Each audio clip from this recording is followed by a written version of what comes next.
Alright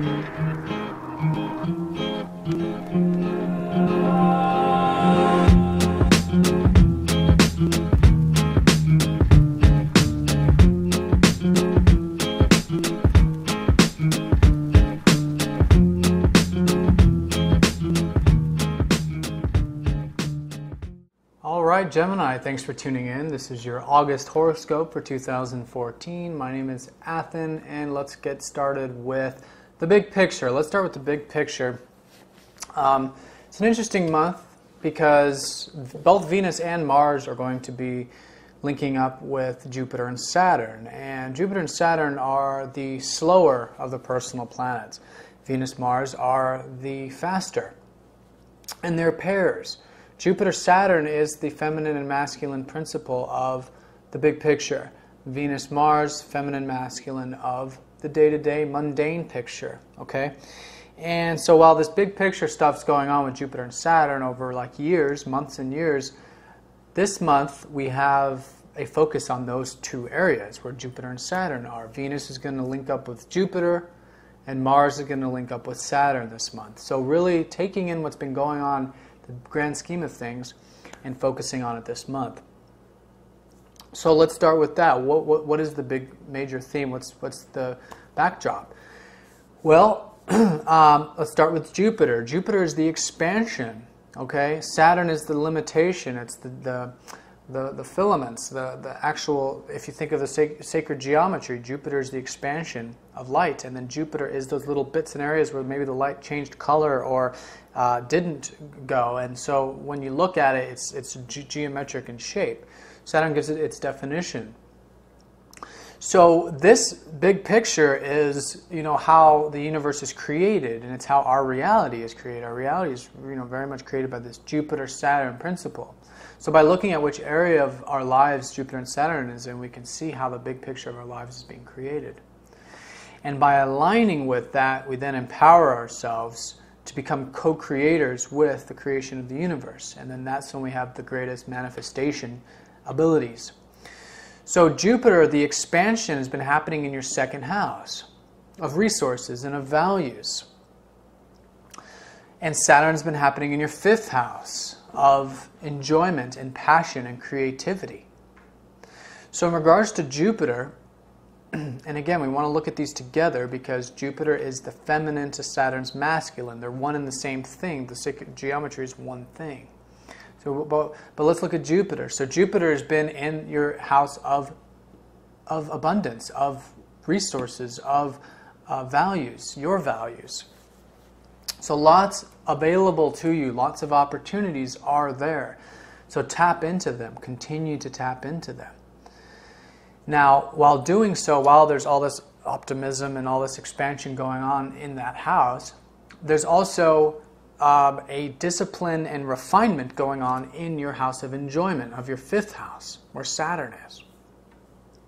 So if you really utilize these two energies, I mean, this is amazing. The second with the fifth, if you really embody these two elements of Jupiter and Saturn here, then this is very, very abundant, very, very bountiful place for these two planets.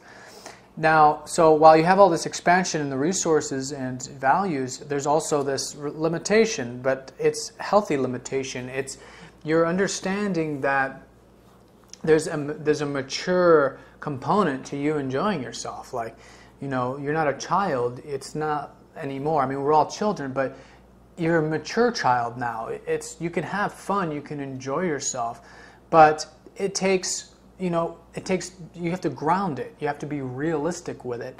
You have to put in the effort and the time to refine yourself, to make yourself, more mature in that area. So, in other words, we have to schedule, for instance, time for us to play and to vacation and to have holidays. But at the same time, we do need to put work and effort into things. And then so when we put effort and work into things, we're trying to learn how to make that more enjoyable. And then that takes effort. How can we bring more enjoyment to our work? How can we enjoy what we do? So you're learning to basically bring more enjoyment into all areas of your life, but it's going to take, it's taking discipline and hard work, because you're becoming more aware of the keen, aspects of life that require that. And so that's where your attention has been. But if you do that, if you put in the work, if you put in the time to enjoy yourself in a grounded way, in a mature way, then that is the greatest use of Saturn in the 5th. So merging these two together, you want to, and this is the energy that's going to be playing a role for the next few months, at least until Saturn changes sign. But for the next few months at least, it's going to be about continuing to expand your resources, allow the opportunities to come to you, observe what your values are, be more conscious of your values, but put in the work. Put in, the work to enjoy these things and to make them a little bit more mature and realistic. Okay? Because we can enjoy the abundance and great things in life, but it really does take maturity to do it in a grounded way. Otherwise, we just become reckless, and we can, spend all our money, for instance, or just be kind of, bonkers and isolate ourselves, or just do things that are completely off the wall, or neglect our responsibilities, neglect our bodies, all these sorts of things which are important considerations so that we can have fun, but at the same time, take care of business. So continue to do that. And this month, there's going to be a focus on this area when Venus links up with Jupiter and Mars links up with Saturn. Okay, so let's talk about that. So Venus will be joining up with Jupiter in that second house, but until she does, she's going to continue in your first house this month up until the 7th. And then on the 7th, she'll go into your second. So for the first week, it's going to be a bleed over from July. And July was about enjoying your life in general, enjoying your life, enjoying yourself, looking good, feeling good, enjoying life like that. And that'll continue to be the theme up until the 7th. So for the first week, keep enjoying that. Keep enjoying all those wonderful things. That's helping the expansion come about. Then, while doing that, of course, continue to refine your enjoyment and make it real and mature and realistic. Okay. Now, like I said, Venus will then be going into the second. So from the 7th onward, Venus will then be in your second house. So it'll be about enjoying the values and the resources. So while they're expanding, while your values are expanding, enjoy them. From the 7th onward, share them with others. Spend time with other people. Venus is about enjoying ourselves with others as well. So share your values. Share what's important to you. Talk about what's important to you. And surround yourself with as many, people who have a abundant mindset. People who don't see the world in terms of what they're lacking, but view the world in terms of what they have. And do that yourself. And all of this is going to help you enjoy and attract more of that abundance to you. Okay? So that's where Venus comes in with Jupiter. All right, she's going to join up Jupiter in that second house. So for you, it's really about enjoying and understanding what your values are more and enjoying them, being a little more social and playful with them. Okay? Now, Mars is going to be in that 5th house, joining up with Saturn. And Mars is going to be there for the entire month. So lots of energy. Mars is that masculine, energy, what we think of as motivation energy and courage and all of this, going into that 5th house where Saturn is. So enjoy yourself this month. Do that. Put your energy into that. And as long as you're being disciplined and grounded, which is what Saturn's teaching you, then it's all good.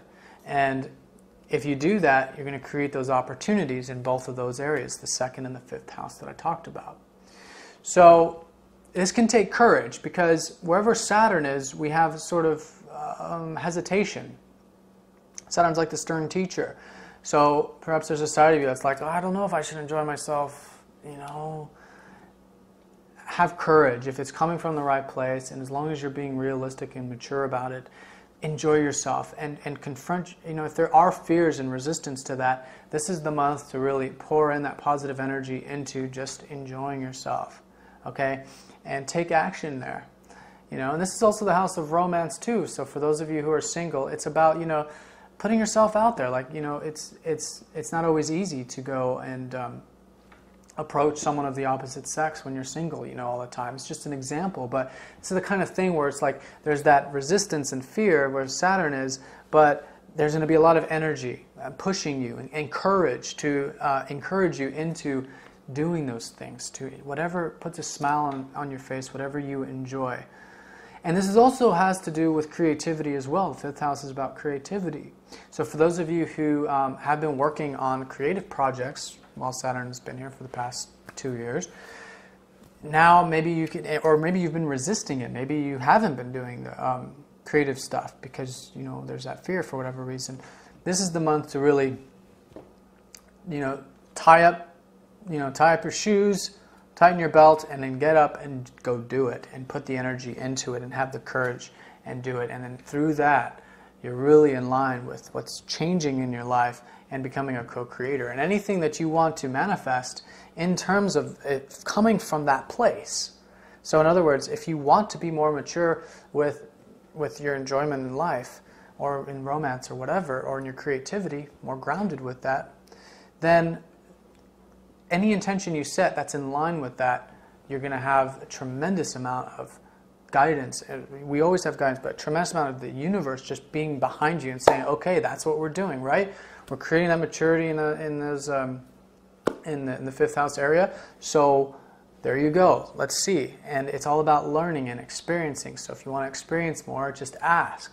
And being in line with the right direction makes that happen as well. So guide yourself towards expanding your values and your resources this month. Continue to do that, enjoy it, and pour that masculine creative energy into your 5th house, playfulness, creativity, and so forth.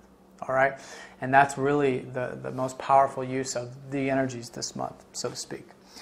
Now, let's talk about Mercury. Okay, Mercury, your ruler, is in full swing, full speed ahead, traveling 3 houses this month. Mercury will be in your 2nd house up until the 12th. Okay, so for the first couple weeks, your awareness is going to be on the resources and values. So this is good, and your energy is going to be in that as well. So utilize that for the first half to really put in energy in expanding your resource area. So maybe that is physical resources such as finances, and seeing how you can bring more abundance of that kind into your life. But it's just thinking about how you can bring more abundance into your life in all areas. So utilize that up until the 12th. You get a lot of mental awareness and keen focus in that 2nd house area. And this is also coinciding with the new moon. We have a new moon in the 10th, and it's happening in your 8th and 2nd houses. Okay, so around the 10th, really insight, okay, the new moons, these moons and these sun aspects are about awareness. So pay attention around the 10th, because there's going to be an awareness here in regards to these resources, and also in regards to what's meaningful in life, okay? In other words, the expressions of, how, for example, money isn't everything, right? That there's more meaningful aspects of life. This is the kind of awareness that I think will come to you. And it's not about avoiding money. It's just about understanding that you want the more meaningful aspects of those things. For instance, money is just the tool for trade. It's just power. It's just a means of resource exchange. It's nothing more. There's nothing inherently bad about it, but it's how you use it. If you use that tool in a negative way, then of course.